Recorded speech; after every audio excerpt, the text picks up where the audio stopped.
पिछले कुछ दिनों से लगातार जो तापमान है 45 डिग्री के ऊपर रहा है। कल दिल्ली के कुछ हिस्सों में 48 डिग्रीज तक टेम्परेचर पहुंच गया। इस बढ़ती हुई गर्मी की वजह से बिजली की डिमांड 15 साल में पहली बार अपनी पीक पर मई में ही पहुंच गई है। अक्सर जो बिजली की पीक डिमांड होती है वो जुलाई अगस्त के महीने में दिल्ली में आती है, लेकिन 21 मई को दिल्ली अपनी हिस्टोरिकल पीक डिमांड पर पहुंचा। 7,717 मेगावाट की पीक डिमांड 21 मई को दिल्ली में रही।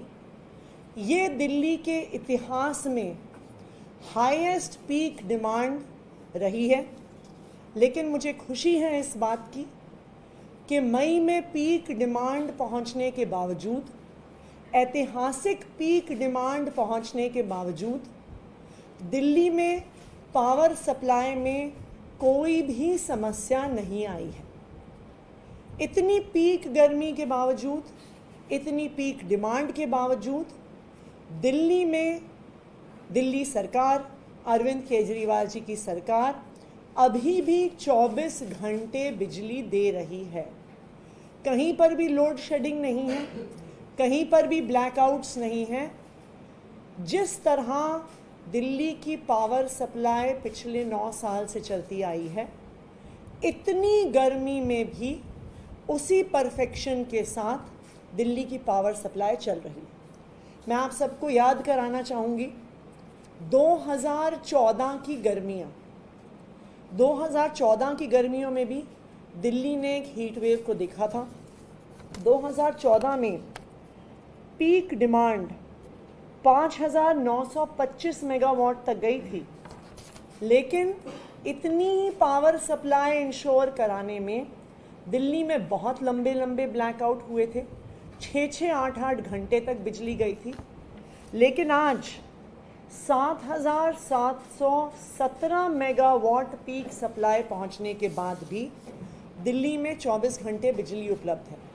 तो सबसे पहले तो मैं दिल्ली सरकार के पावर डिपार्टमेंट को, दिल्ली की तीनों बिजली कंपनियों और उनके काम करने वाले सभी अफसरों को बधाई देना चाहूँगी कि उनकी इस शानदार मैनेजमेंट की वजह से दिल्ली वालों को बिजली की कोई भी समस्या नहीं हो रही।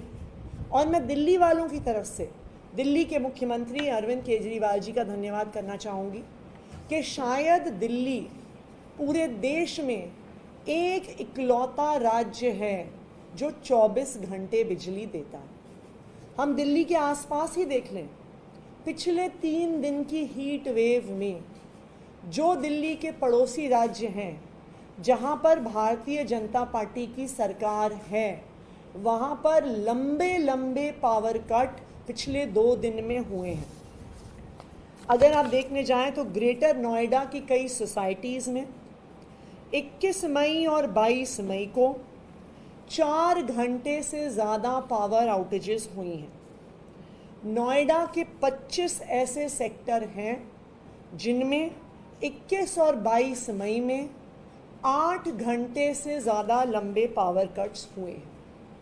गाज़ियाबाद, वो भी उत्तर प्रदेश में, वहाँ पर गाज़ियाबाद के कई हिस्सों में 6-6 घंटे के लंबे पावर कट्स हुए हैं और लोनी में 14 घंटे के पावर आउटेजेस हुई हैं।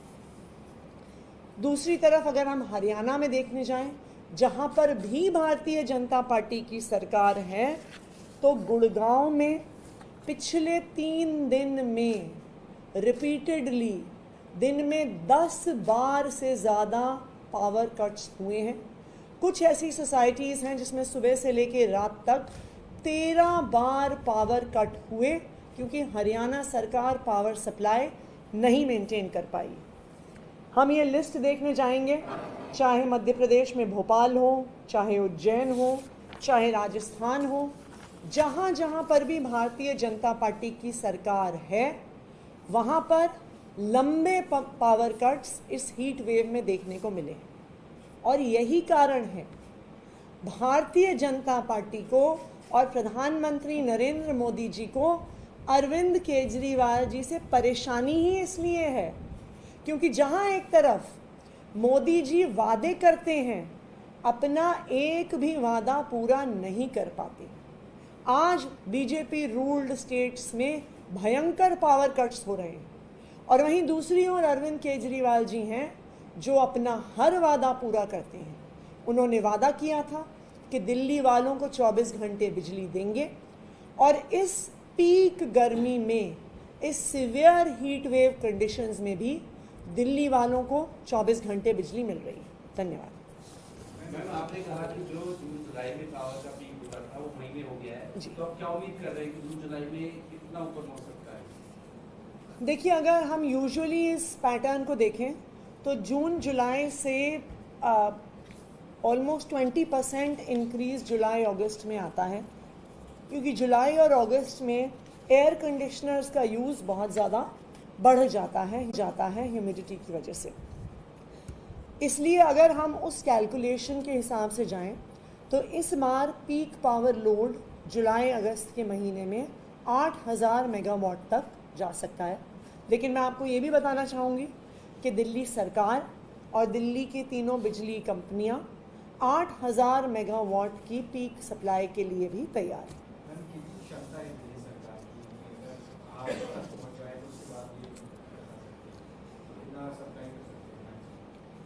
देखिए, अगर आप पूरे देश को देखने जाएं तो जितनी पावर कंजम्पशन हमारे देश की है उससे ज़्यादा पावर प्रोडक्शन है।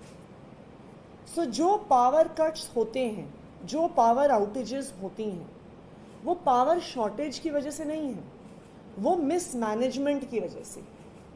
तो दिल्ली में भी 8000 मेगावाट तक भी अगर पावर कंजम्पशन पहुंचता है तो दिल्ली सरकार पावर सप्लाई करेगी। अगर आने वाले एक महीने में लगता है कि उससे ऊंचा भी जा सकता है तो उसके लिए भी पावर प्रोक्योर करेंगे, चाहे वो शॉर्ट टर्म एक्सचेंज से हो, चाहे और स्टेट से खरीदना हो। तो दिल्ली सरकार दिल्ली में 24 घंटे बिजली देने के लिए तैयार है, प्रिपेयर्ड है। और ये इस बात से साबित हो गया है कि 7717 मेगावाट की पीक डिमांड 21 मई को बिना किसी पावर कट के दिल्ली सरकार ने पूरी की। आपने दिया वो असल में एनसीआर एरिया में आउटेजेस हो रहे हैं, वो उनकी मिसमैनेजमेंट की वजह से। मीनवाइल दिल्ली में कोई शॉर्टेज है नहीं और होगा भी। बिल्कुल।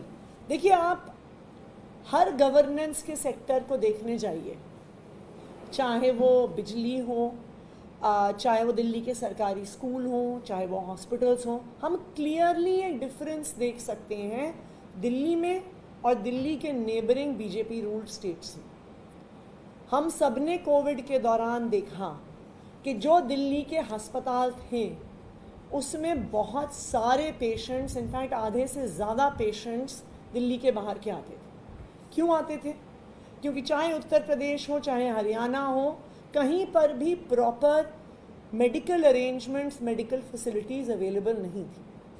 आप आज देखने जाइए, जो सारे दिल्ली के बॉर्डर पर सरकारी स्कूल हैं उसमें आधे से ज़्यादा बच्चे बॉर्डर पार करके आते हैं। कोई नोएडा से आता है, कोई गुड़गांव से आता है, कोई साहिबाबाद से आता है, कोई गाज़ियाबाद से आता है, कोई हरियाणा के बॉर्डर पार करके बहादुरगढ़ से आता है। क्यों? क्या हरियाणा में सरकारी स्कूल नहीं है? क्या उत्तर प्रदेश में सरकारी स्कूल नहीं है? लेकिन भारतीय जनता पार्टी को गवर्नेंस करनी नहीं आती है। उन्हें स्कूल चलाने नहीं आते हैं, उन्हें अस्पताल चलाने नहीं आते हैं, उन्हें मोहल्ला क्लिनिक चलानी नहीं आती है, उन्हें दवाइयाँ देनी नहीं आती हैं, उन्हें 24 घंटे बिजली देनी नहीं आती है। उन्हें एक ही चीज़ आती है, झूठे वादे करना, फिर बाद में उन्हें जुमले घोषित करना और चुनाव के समय आके बड़ी बड़ी बातें करना, चुनाव के समय आके देश का माहौल खराब करना और फिर जनता से वोट मांगना। लेकिन आज देश की जनता ने देख लिया है कि पिछले 10 सालों में भारतीय जनता पार्टी की सरकार ने देश का बेड़ा गर्क कर दिया है। चाहे महंगाई हो, चाहे बेरोजगारी हो, चाहे बिजली की समस्या हो, चाहे स्कूल हो, चाहे अस्पताल हो। और इसी कारण से 4 जून को इंडिया गठबंधन की सरकार आने वाली है और भाजपा की सरकार जाने वाली है।